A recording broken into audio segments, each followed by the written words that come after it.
Our next speaker is Dalibor Dukic from the University of Belgrade, Serbia, and the title of his presentation, Non-territorial Autonomy and the Legal Protection of the Symbols of Religious Organizations and National Minorities in Serbia. Professor Dukic, the floor is yours. Thank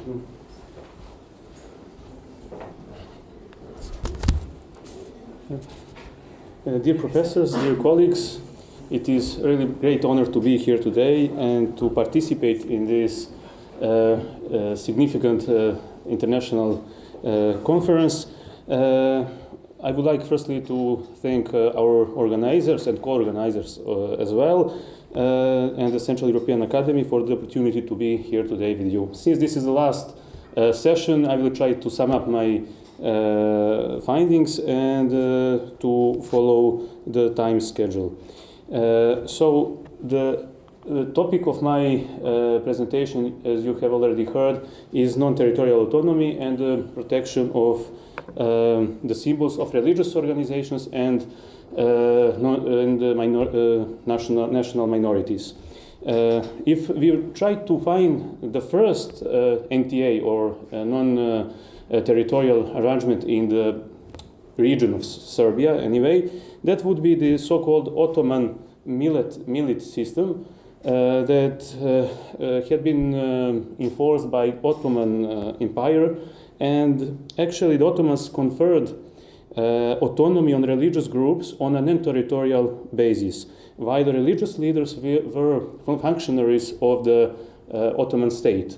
Within the Orthodox millet of Ottoman Empire, there was also a separate Serbian Orthodox millet, because Serbs had built their nation feelings, at least since the 16th century, so they were separated from other Christians in the Ottoman Empire. Later in the Principality and the Kingdom of Serbia, there were two types of non-territorial autonomy, if we can call that in this terminology. So that was the, as you can see, gypsy tax collector. He was actually retained with juridical and administrative jurisdiction over nomadic Roma in the Kingdom of Serbia. And the other one example is Jewish community that enjoyed autonomy in this small state. Of course, there were no any regulations on symbols of those minorities, because the Serbian state was a state mostly inhabited by Serbs. Only a few thousand of non-Serbs lived in the Kingdom of Serbia, so minorities were, there was no question about the legal status of minorities, although in this period of history, the focus of the legislator was on state symbols and not on the symbols of national minorities. Everything changed in 1918 when the Kingdom of Yugoslavia, of Serbs, Croats and Slovenes, was established.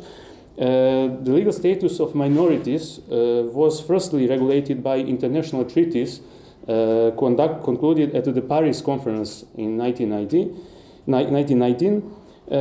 Later, the Constitution of 1921 and a large number of laws and bylaws protected the rights of minorities in the field of education, information, publishing, sports, etc. Also, there were international bilateral agreements between the Kingdom of Yugoslavia and neighboring countries. Unfortunately, not in Hungary for some historical reasons. So there were no specific regulations, of course, regarding the legal protection of the symbols of those minorities. And when we come to religious organizations, special laws were regulated their status in the Yugoslavia, but those laws and so-called constitutions, but those were not, of course, constitutions. Those were statutes of religious organizations. They never regulated the symbols of those organizations. There is one exception, and that would be the statute or the constitution of the Serbian Orthodox Church that contained one small provision about the coat of arms of Serbian Orthodox Church, but without any other regulation about the display or the legal protection or anything else. Generally speaking, this period of history, religious symbols were common in the public sphere, but this field was unregulated. After 1946, minorities were equated with the nations that lived in the territory of the Federal People's Republic of Yugoslavia. And with the adoption of the 1963 constitution, there was a change in the terminology. I think this is common for all social states. Instead of the term minorities, was used the term nationalities. Probably, I know that the same was in Czechoslovakia, probably in other states. The Constitution of 1974 provides that nationalities, so minorities, exercise their rights in republics, provinces, and municipalities as a basic socio-political communities. Although the system of protection of minorities has been significantly improved in accordance to the general progress of the protection of national minorities at the international level, there were no specific regulations on symbols of national minorities. My co-presenter will give you more information about this for the region of Vojvodina.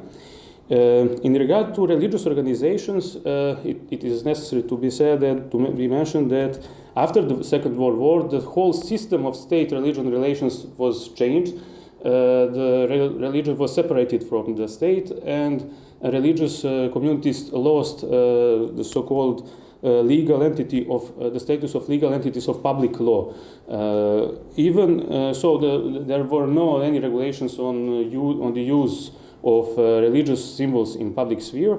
Although there were some obstacles for those who used religious symbols to express their commitment to some religion, they could face some problems or even to suffer certain consequences or to be prevented of exercising the rights available to others. The use, detail, appearance, and protection of state symbols was regulated by the 1977 law on the use of coat of arms, and that is the most important law on which is based actually in today's legislation of Serbia. After the collapse of the socialist Federal Republic of Yugoslavia, five states were formed, among which was the Federal Republic of Yugoslavia. There were two significant acts important for national minorities and their symbols. The first one was the declaration of the people's representatives of Serbia and Montenegro, and the constitution that was adopted at the same time. In both documents was emphasized the determination of the state to ensure the highest standards of protection of the rights of national minorities. The Constitution of 1922 made the national minorities subjects of law, and that was a kind of preparation for the new system that will be introduced after 2000. After gaining independence in 2006, the Republic of Serbia has improved the inherited system of protecting the rights of national minorities. The legal framework governing the legal position of minorities consists of the Constitution, the law on protection of the rights and freedoms of national minorities, and the law on national councils of national minorities. And there are many other laws, of course, that regulate rights of minorities in the field of information, in the field of education, and so on. The Constitution, you can see the relevant norms here, guaranteed the national minorities their collective rights. Also, as you can see here, persons that belong to national minorities may elect their national councils in order to exercise the right to self-governance in the field of culture, education, information, and official use of their language and script in accordance, of course, with the law. The right of the members of national minorities to use their symbols in public places is among the rights, you can see down there, mentioned in the Article 79 of the Constitution. The use of national symbols of national minorities is regulated in more detail by the law on the protection of the rights and freedoms of national minorities. It guarantees the members of national minorities to the right to choose and use their national symbols. Those symbols are proposed by national councils and they are ratified by the Council for National Minorities. I will say something more about that later. The legislator has also provided for certain restrictions. It is stipulated that the national symbols of minorities may not be identical with the symbols of other state or country. And so here you can see, for example, this is a tricky question. Which one is the flag of Slovakia? Actually.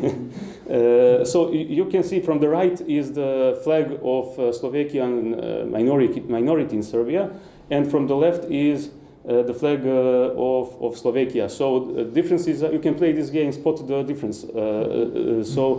Also you can see Croatian,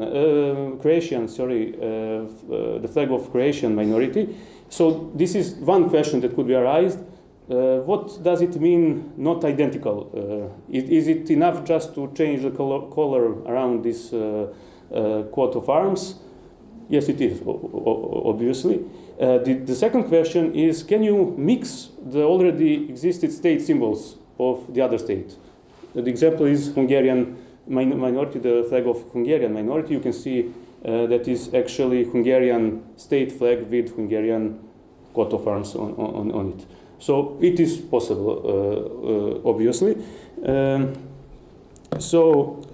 In accordance with the law on national councils of national minorities, the National Council is organization legally entrusted with certain public competencies to participate in decision making or independently to make decisions.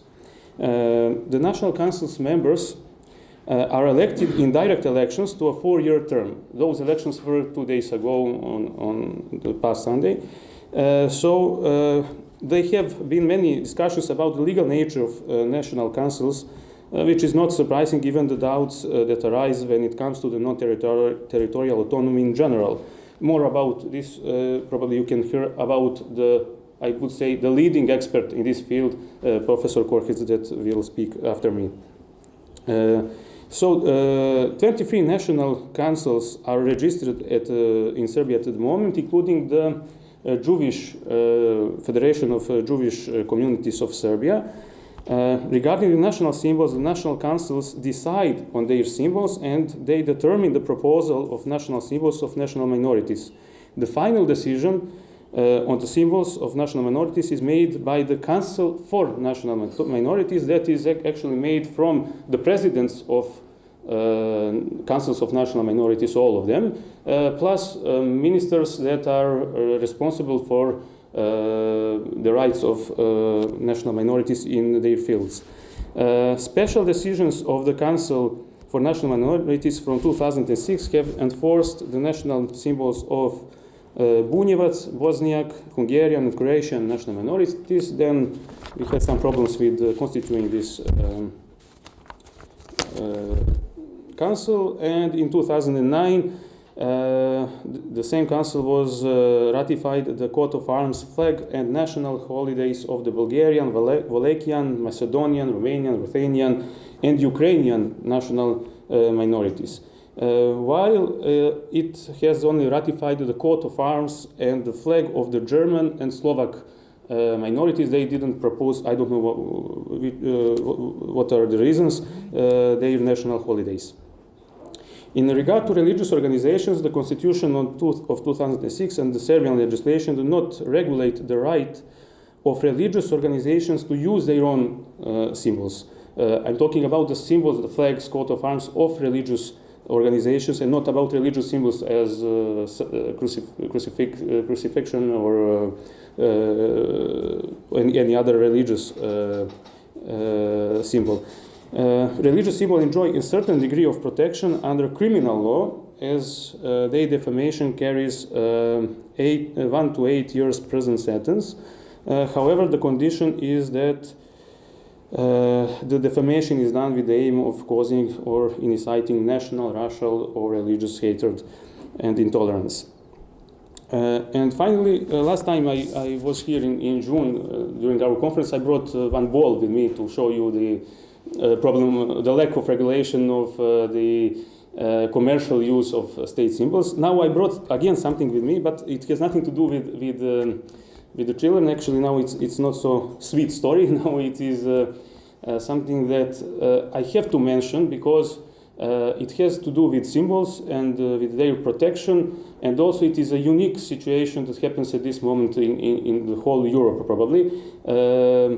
Those are stickers prepared and made to cover state symbols. Now maybe you wonder why would anyone cover state symbols. This is actually a situation and the administrative line between the Kosovo, the province of Kosovo, and the central Serbia.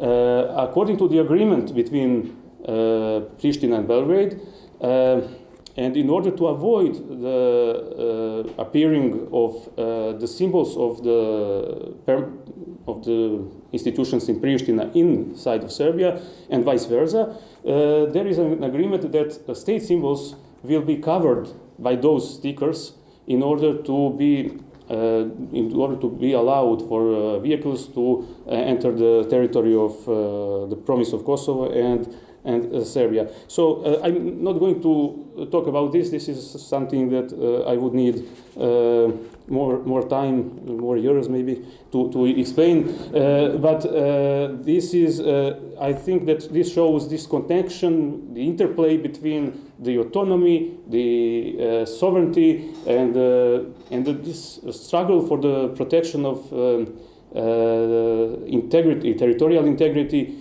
How can it be connected with state symbols and with the level of protection of state symbols?